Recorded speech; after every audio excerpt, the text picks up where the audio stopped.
Chapter 1. Melody. Life had thrown me a curveball, a big one. Married for 16 years, I suddenly found myself in the world of the great unknown. My husband had left on a Wednesday, his green Chevy Cavalier packed full to the roof with his belongings. He kissed me goodbye and said he hoped I would follow him to Georgia. But I had spent 34 years in Florida and had no desire to move back east. The truth was, we both knew that there was no hope for us, no matter where we went or what we did. And besides, I liked living in the Ozarks of southern Missouri and wanted to stay in the area. A couple of weeks earlier, I had become face to face with a choice to either stay in my marriage or separate and get a divorce. So many things had happened in recent months that I found myself in the midst of a monumental decision that I had been unprepared to make. My husband had lost his job and was secretly tithing the money we had saved to the church in favor of using the money to pay our bills. I had nothing against tithing, but when there was no income coming into the household and we had children to feed, I became furious. I couldn't understand why my husband was so bent on helping his church when we didn't have a financial leg to stand on. I didn't know it at the time, but he had been having an emotional affair with someone online, and I guess maybe he was tithing so much out of guilt. I faced this juncture in my life and realized I could no longer continue on with the life I had.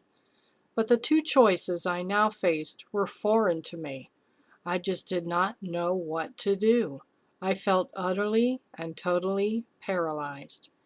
Even though I had never been especially religious, whenever I have been faced with such adversities in the past, I had always turned to God looking for answers. And now I felt I needed Him more than ever. On one particularly cold and lonely winter night, I was so overcome with fear, I cried myself to sleep, praying and willing God to provide me the answers in the form of a dream. I had a dream, all right, and the dream transpired into 4 distinct parts. Part 1. My family and I are sitting at a table and eating a meal. Our children are seated west and north. I'm seated south and my husband is seated east. This was an unusual seating arrangement for our family, as my husband and I always sat at the heads of the table, with the girls at the sides. I looked at my husband. He appeared to be much thinner and younger than I knew him to be. His movements and facial expressions were exaggerated and somewhat animated, like he was a cartoon. He was devouring his meal like there was no tomorrow. He was also talking animatedly, but I found what he was saying impossible to understand, like he was speaking in a foreign language. As I sat there, looking at him, I realized he was a total stranger to me. I didn't know this man at all, and his aura seemed to be different as well, pulsing and jagged. He seemed intense, uptight, and determined. Part 2. The girls and I had just moved into what appeared to be an apartment inside an apartment building. I tucked them into bed and got myself ready for bed, putting my nightshirt on. I then went to lock the front door and suddenly realized, with horror, that there were no locks on the door. As I reached for a chain lock that didn't exist, the door suddenly swung open wide and a man pushed himself inside. He was a large, balding, older man with a Cheshire cat's grin on his face. I knew from the look on his face that he intended to rape me. I began thrashing and shoving and somehow managed to get him back out the door. But I knew that without a lock, I had no defense against him. As I pushed him out into the hall, I noticed several people were in the hallway, naked and partying, and it made me feel like I was in the wrong place. I tried to push the door closed. Suddenly the door opened again, only this time it was my husband. I was relieved to see him, and I threw my arms around him and told him how scared I was. Part 3. I'm flying! I'm flying! Wow! This is a treat. I realized with delight that it had been a really long time since I had had a flying dream. I used to have them a lot years before when I was younger, mostly while I had been a member of a spiritual meditation group in the mid-80s. In those days, I had learned to control my flying dreams and had developed a signal to myself that if I was flying, I would then know I was dreaming. So sure enough, as I was soaring over the rolling hills, fields, and forest, I realized I must be dreaming. I was afraid, though, that the dream would then dissolve and I'd wake up. But instead, I continued to fly, while the "this is a dream" thought forgotten as soon as it had come. I flew and flew and flew, but then realized I was flying alone. I wanted the girls with me. Well, this presented a problem as they did not know how to fly, I thought. So I landed and then began constructing a winged contraption with handles on it so that we could all fly together. It was made of red vinyl and filled with air like a balloon. It had no motor. It didn't need one. The girls watched me get the flying machine ready, but I was concerned for their safety and wanted to make sure they would be safe riding on it. We climbed on, lying on our stomachs. I was in the middle and would provide the flying power and the steering, while the girls would simply hang on. It worked. Up in the air we went. Now I was flying with my beautiful girls at my side. Part 4. The girls and I were visiting Dell, my father. We all sat around watching TV and talking. People were coming by and visiting. As I walked around outside, I saw the red wing-shaped balloon we had been riding, leaning up against the wall. I came to a small creek. I noticed there were small walls standing up in the creek.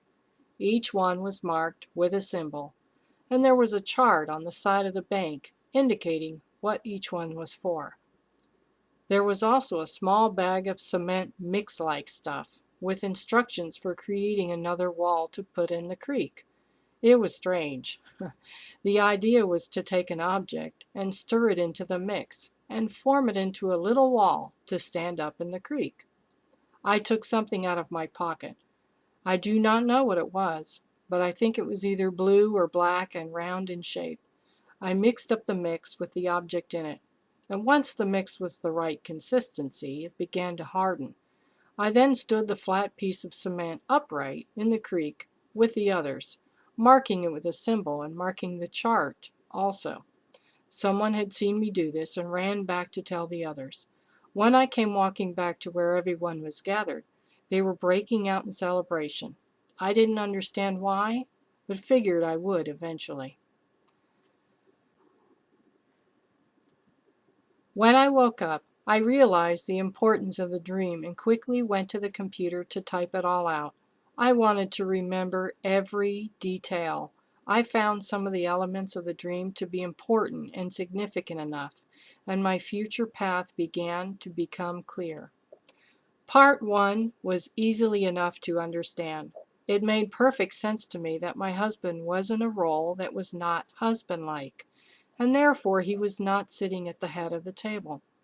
And it was no surprise either that he was speaking in a foreign language, as we hadn't been communicating on the same level for many years. Part 2 was a little harder to interpret.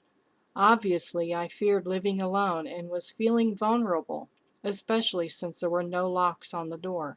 When the stranger who had been trying to come in through the door reappeared and turned out to be my husband, this spoke of how much I felt I no longer knew him.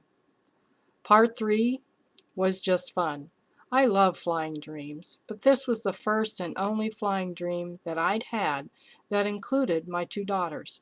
I always knew that whatever path I would take would always include them, and so this part about my breaking free of my life and safely carrying them with me seemed tremendously important. Part 4 was what I felt was my way of saying goodbye to my life and my husband. Erecting markers on the gravesite of an ended life is very symbolic of the way we say goodbye to our loved ones when they have passed on. That I erected the marker in the waters of a flowing creek only suggested to me that my husband's life was not over, but it was flowing on without me in it. For the longest time, I could not figure out what the round blue or black object had been, the one that I had mixed into the cement. When I was telling my mother about the dream, she suggested that it could have been a symbol of my wedding ring, and that the reason it was blue or black was because it was no longer shiny and pretty. Once I had concluded that the path that I now faced was one that meant we were to go our separate ways, I instantly found peace and serenity. It washed over me like a warm morning breeze. Watching my husband leave that Wednesday was one of the easiest things I ever had to do. However, I still had matters to take care of. Life would not whisk me away to some Cinderella castle. I knew I had to go forth and find my own way, and it would take work and present some challenges. I only had two options. I called my employer at the paper where I worked part-time and offered him a chance to hire me full-time. I knew he was having issues with a certain employee and had indicated to me on many occasions in the previous weeks and months that he would have liked to let her go and replace her with me, which would mean I would have to go full-time. I hadn't been ready for that before, but I was ready now. I figured I could move closer to work, rent an apartment, and the kids and I would start a new life. When I called him on the phone and made my offer, he surprised me and said he would think about it. I had expected him to jump at the chance to hire me full-time. He later called me and said, "I feel like I'm selling my soul here, but I just cannot let her go. She is just too good and too fast at her job. So, I'm sorry." I was sorry too, as this meant I would have to leave my job, since I was only part-time and could not afford to support a family with it. I knew that now I had just one option. I sat down at the computer and emailed my father, Delbert, Del for short. Throughout my 16 years of marriage, Del had always told me that if anything ever happened and I would need a place to stay, I would always be welcome. It was now time to finally take him up on that offer. Del and my mother had divorced when I was just 5 years old, and he left for Arkansas soon after. He had frequently written letters of living in the remote woods and mountains of the natural state, and always said it would be his home. His letters would depict a simple life, living with no modern amenities like electricity and running water, but somehow he made it work, and I found his tales of melody and the people who lived there incredibly interesting to read. He fashioned a solar water heating system with 2 sheets of plexiglass, with garden hoses filled with water snaking in between. The water was provided by the nearby creek, which ran downstream past his makeshift house. He used auto and boat batteries to run what little he needed in electricity. It was a life he loved and cherished. As the years went by, and after a devastating fire left his home in a pile of ashes, he eventually found himself a girlfriend named Sarah, who brought with her a single wide mobile home. They moved the home to a heavily wooded lot just up the road from where his original home had been, and they began a life there. It was a 3-bedroom, 2-bath home, complete with plumbing and electricity. Water was provided by the bucketful drawn up from the well not 10 yards from the trailer. Dell fashioned a sewer/drainage system by running PVC pipes out into the woods. Admittedly, it wasn't very sanitary. But hey, this was Melody, and this was how the people who lived there did things. I remember Dell emailing me soon after he moved into the mobile home with Sarah. "After where I've been living for all these years, this is a palace." And to Dell, it really was.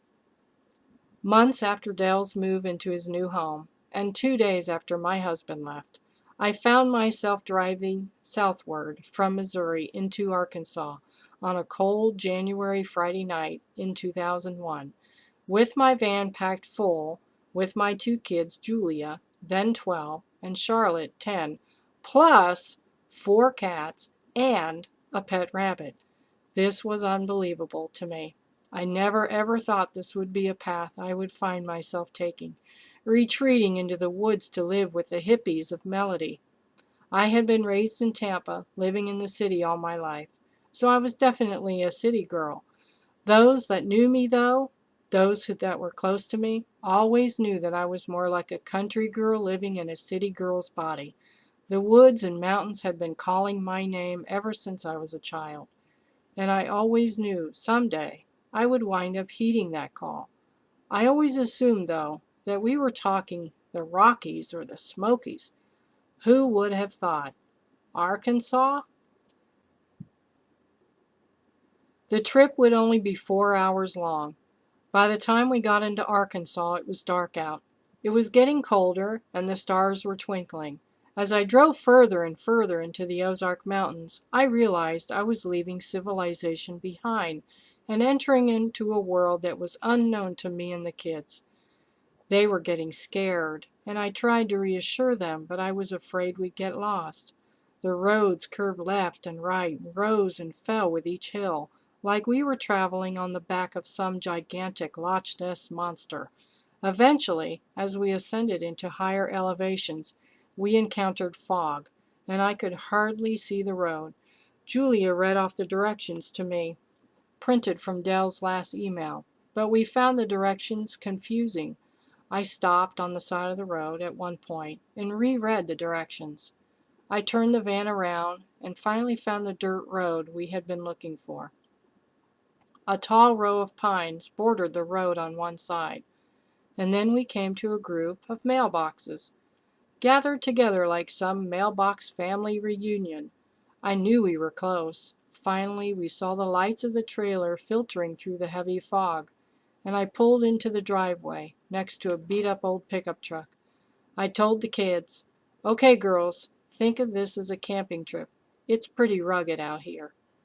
I opened my door, stepped out, and immediately sank to my ankles in mud. Dogs were barking in the nighttime fog. As I stood there in disbelief that I had been in Melody all of 30 seconds and I was already dirty, I warned the girls about the mud and suggested they get out of the van on the other side. They did, and it was no better on the other side. They sank into the mud as well. So, with mud for shoes, the three of us trampled up to the front door and knocked. Dell opened the door and invited us in. He seemed genuinely happy and excited to see us. I noticed the faded blue carpeting and mumbled something about getting our shoes cleaned off first, but Dell just pulled us inside without any concern whatsoever about the mud, saying, "It's cold out there." I looked around the room and noticed there were several people. They each had introduced themselves to the girls and me. There was Sarah, Dell's girlfriend, a heavy-set woman with thin, slightly graying hair and warm blue eyes, and another woman who was younger, named Cinnamon, with hair that matched the color of her name. There were also 2 other men present. Nathan, a young, dark-haired fellow from Romania, and the accent to go with it, and Justin, my half-brother, whom I recognized from photographs. It had been 9 years since I'd last seen him. Evidently, all of these people were staying with Dell and Sarah too, but I was reassured we would have Sarah's son's Ronnie's room, the room in the back, and that it was ready for us. Sarah asked about my artwork. Although I had been a professional graphic artist all of my adult life, I dabbled in all sorts of artistic media on the side as a hobby, including making jewelry. Sarah and Cinnamon wanted to see my work. Dell and the other men were more interested in the program they were watching on the TV.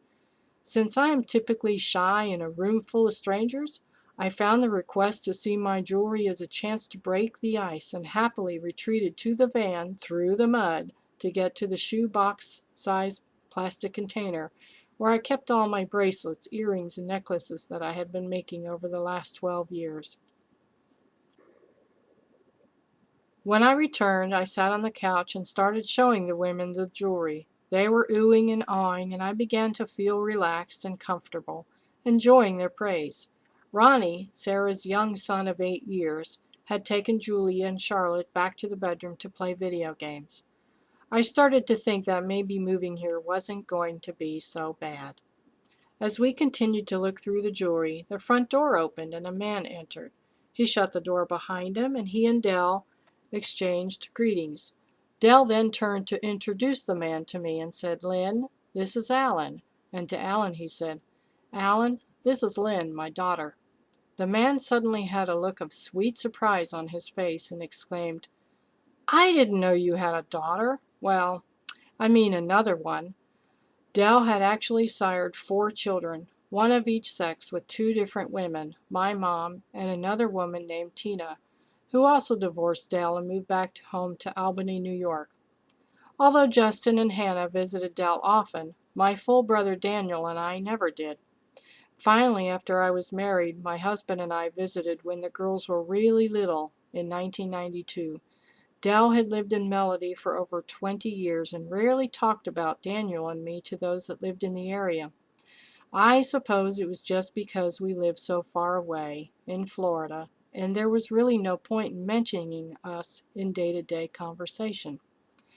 Alan stretched out his hand, offering to shake hands with me, and instinctively I reached out and let him take my hand. His hand was much larger than mine, rough and rugged and very firm and strong. I immediately felt a sudden jolt of electricity course through my body. There was something about this guy, and every cell in my body knew it. I dismissed the feeling, though, as quickly as it had come. I thought I was just being silly. Alan noticed the box of jewelry and asked about it, and Sarah told him about my jewelry making. He suddenly became very interested, and asked if he could look, too. "Sure," I said, and he sat down next to me on the couch. He began looking through the box, as if he were looking for something in particular. I found myself watching him with curiosity.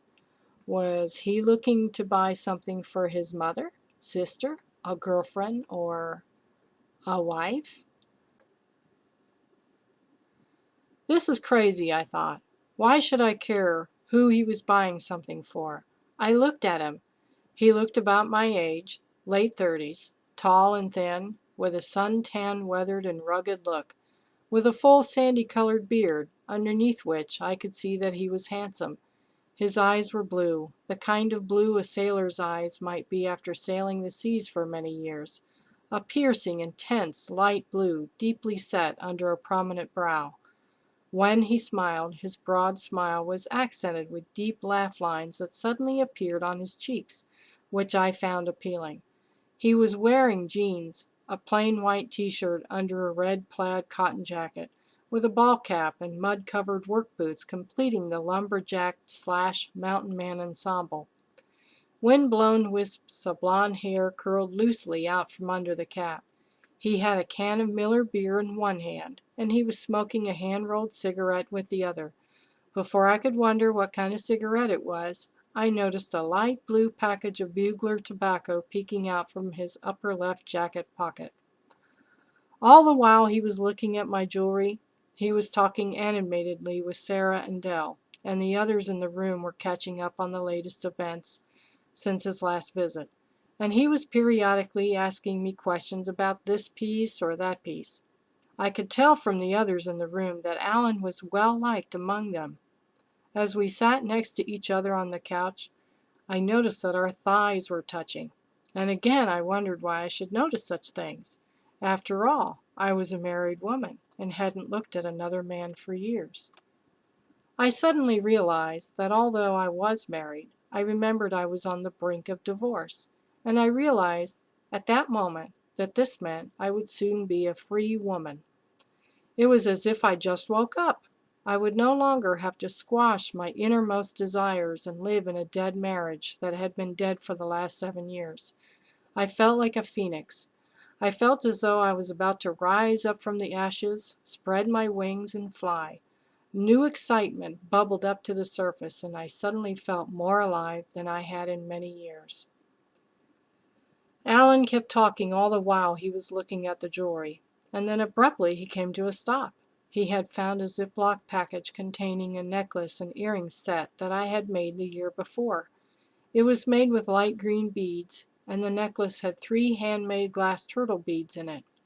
He flipped the package over, obviously looking for a price, and he found it.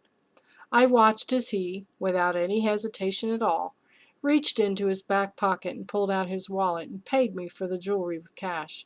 The whole quick exchange really caught me off guard. Alan handed the earrings to Sarah and told her they were a gift for her, that he just wanted the necklace. I watched with curious surprise as he opened the clasp of the necklace and put the necklace on his very own neck. I honestly didn't know what to think. Was he really going to wear a woman's necklace like that? Did he really buy that for himself? The others in the room commented that the necklace looked good on him, while I must have had an "Are you all crazy?" kind of look on my face. I didn't know what to say. I didn't know what to do. This whole scene was so foreign to me. I might as well have been Alice in Wonderland. The only thing I did know was that I had never in my life met anyone like Alan.